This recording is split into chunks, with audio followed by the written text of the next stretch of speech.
Hey guys, and welcome back to another episode of Cricket 19 Career Mode. We're carrying on in this test series against New Zealand. We're down under, or even further down under than down under, here at Wellington Park. If you haven't watched last episode, that was the first test of this two-test series. I'm not going to give you any spoilers. Hopefully you guys will go and check out that episode to see what happened. But here we are.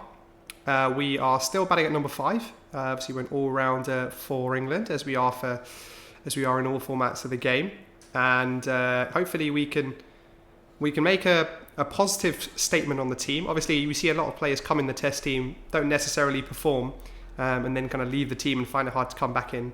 So now that we've kind of forced our way into the team, it will be good to stay here. Got the toss happening now. New Zealand have won it again. I think they won it in the first test also. So it'll be interesting what they do this time. And they're going to have a bat again. So that is exactly what they did in the first test. We all know that. We all know how that ended for them. Not very well. So hopefully we're going to learn from their lessons and make this game a little more difficult for us than we had in the first game. So we're brought into the attack in the 33rd over. It's 130 for 4, so we haven't done too bad. Been able to take some wickets, particularly off the openers, but Kane Williamson is still hanging around. Ooh, I will just beat the bat. But whilst Kane Williamson is hanging around, that will always be a threat. So I'll just need to be wary of him. But before we worry about Kane Williamson, we've got Worker here, who's on 38. He's a left-hander though, so that's always good for us. Just started off with 5 dot balls here, just kind of getting that line outside the off stump. Oh, and he works that one away. Ball was just slightly wide, and he does get a boundary off the final over, so it was pretty good over, apart from that last ball. Oh, and that one's just beating the outside edge of Worker there. That was a fantastic delivery. Oh, and again. And it's just missed the off stump.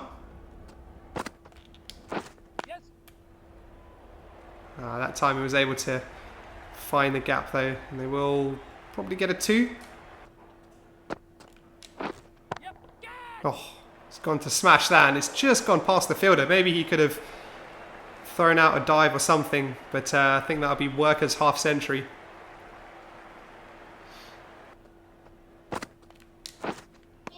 Oof. The really annoying thing about this spell from us so far is that we've beaten Worker a load of times outside the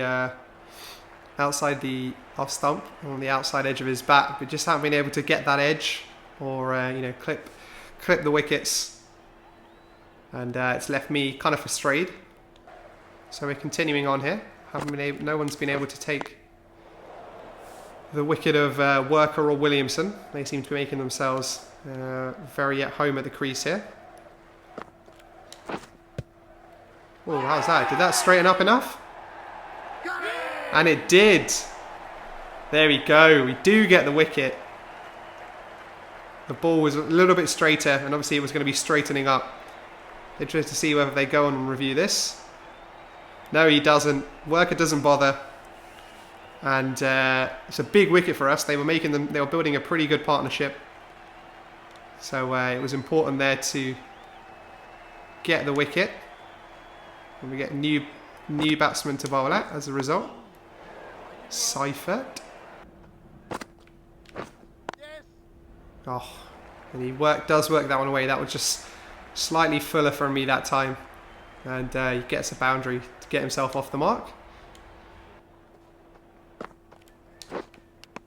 Oh, and he's gone. There was an edge there. Our first ball against Kane Williamson for a long time, and we get another huge wicket. This time with Kane Williamson. Don't bother reviewing that one, Kane. Yeah, he knows. He got an outside edge on that one.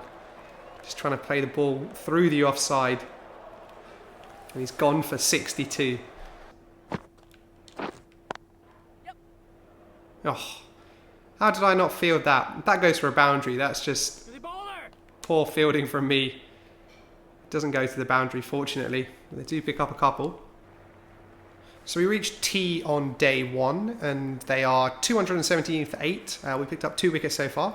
One of Worker and one of Kane Williamson, both on pretty high scores. They've already got a half century, so they were big wickets to get. So hopefully we can wrap up these last couple of wickets in this final session of the day, and maybe get a few overs into bat as well. Oh! So here we are, coming to the crease. We'll have a look at the scorecard to see what time it is. So it is still day 1. So we did come into bat towards the end of the first day, and it hasn't started too well, as it often does when you just have a couple of overs to bat at the end of the day. But we did get them out for 248. Milne ended up going for 8, and then Sodhi went for 13. Mitchell Santner only got 18 off his 66 balls. But we haven't made the best start. Keaton Jennings out for 7. Joe Root out for 9, and then Dowd also out for 8. So we haven't made a very good start. We're obviously chasing 248, which is a respectable first innings score. We're at the crease with Finch, and I think our first order of call would just not to be losing any wickets before the end of the day. We've already lost 3 in this first innings, and it's getting dark in the day. I'd be asking the umpire to get the light meter out by now. It looks pretty dark, even though it is only 20 to 6, I think the time said. It does look pretty grim.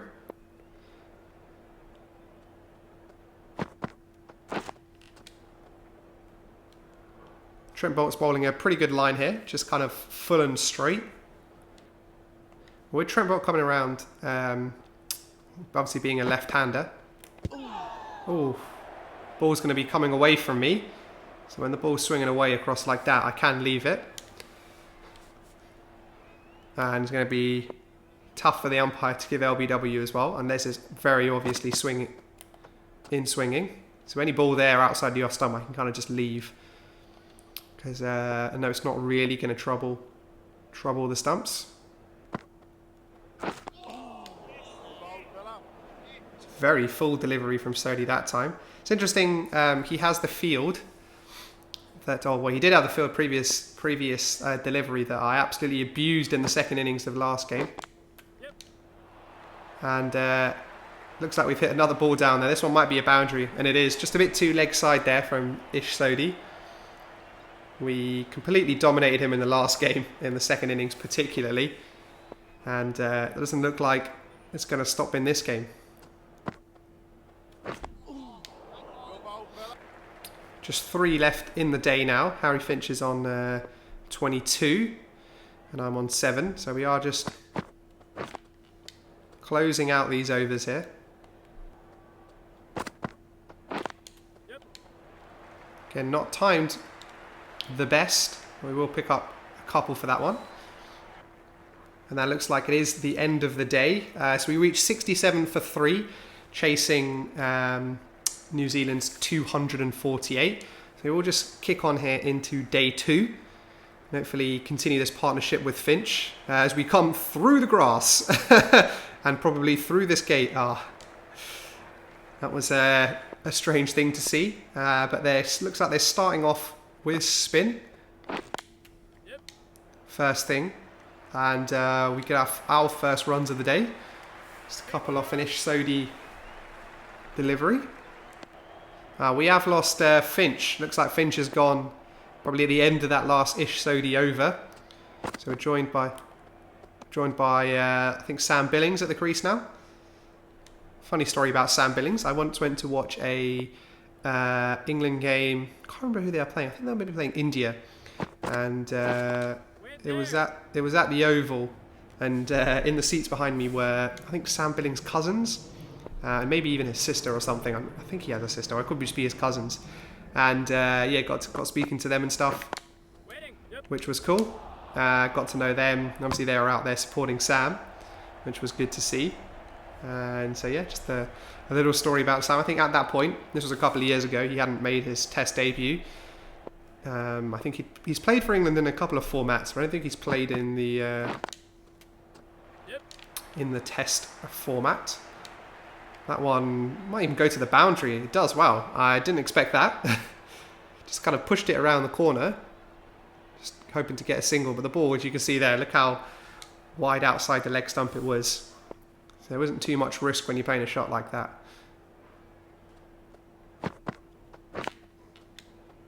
None of the batsmen on our team have really made any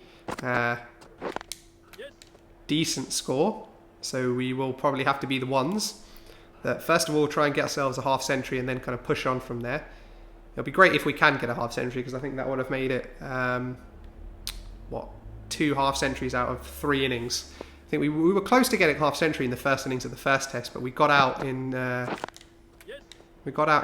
fashion that we don't normally get out. I can't even remember how we got out. I think we maybe got caught trying to play a pull shot or something. I'm not 100% sure, but yeah, it wasn't the type of dismiss. It wasn't a good dismissal. It was a batsman error rather than a good ball.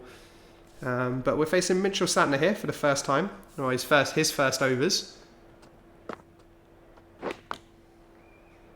Oof, and we get a little edge on that, maybe a leading edge. So now that we've got ourselves set, we've been able to hit a few shots, get a few more boundaries, and hopefully accelerate towards this half century that we're only 20 runs away from getting.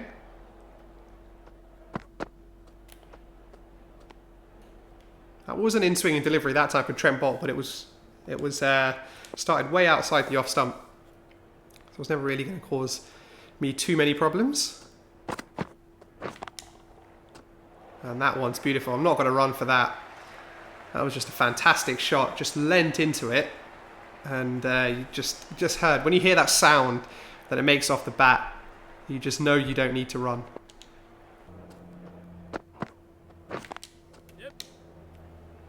And that one, the opposite way, just too straight.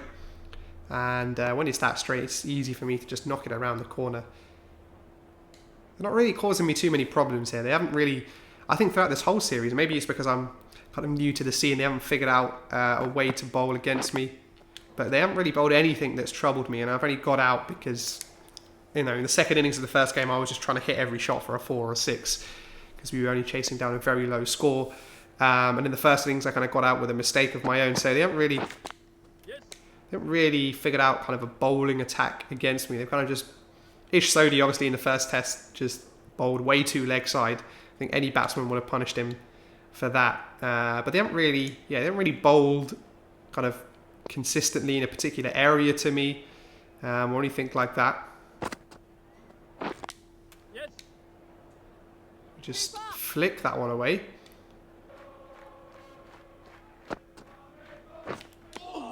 Oh, that was a very lazy shot from me there. Just wafting outside the off stump. Oh, I think we've been caught. Oh, that's really disappointing. The ball was full, and I was feeling confident. I thought I could get the half century, but Sodhi's got our wicket again. So maybe our Achilles heel is trying to hit a bit too hard against the spinners, and that one's just shell to the man there at mid-on, and we do fall for 47. So decent innings from us, but we do fall short of the half century, which is a bit of a shame. And we're going to kind of stop the game here. I think we'll just have a look at the overall scorecard of the game. So New Zealand lead by 153 runs, and they are 71 for 4 in their second innings. So we've been able to take some early wickets and quick wickets for them. We did end up getting all out for 166 in our first innings. It's not very good, but yeah, I think obviously in the final innings, we will be batting last, obviously, and the pitch will be deteriorating, even though we're only on day 2 now, and we're 2:30 on day 2, so we'll probably be batting day 3, day 4 the latest, so the pitch hopefully won't be too bad. So, I would think that we'd be happy chasing kind of anything around 250-ish. I think anything beyond that will be tough. But yeah, going to carry that on in the next episode. So if you guys enjoyed this one, Obviously, getting used to a test format, so the games and therefore the videos are slightly slower. So hope you guys are enjoying the pace of these videos. And if you're not already subscribed to the channel, please do. Obviously, we're in this England test team now for this tour of New Zealand, but we're also in the tour of Sri Lanka as well. So I'm looking forward to that, and hope you guys enjoy this episode, and I'll catch you on another one.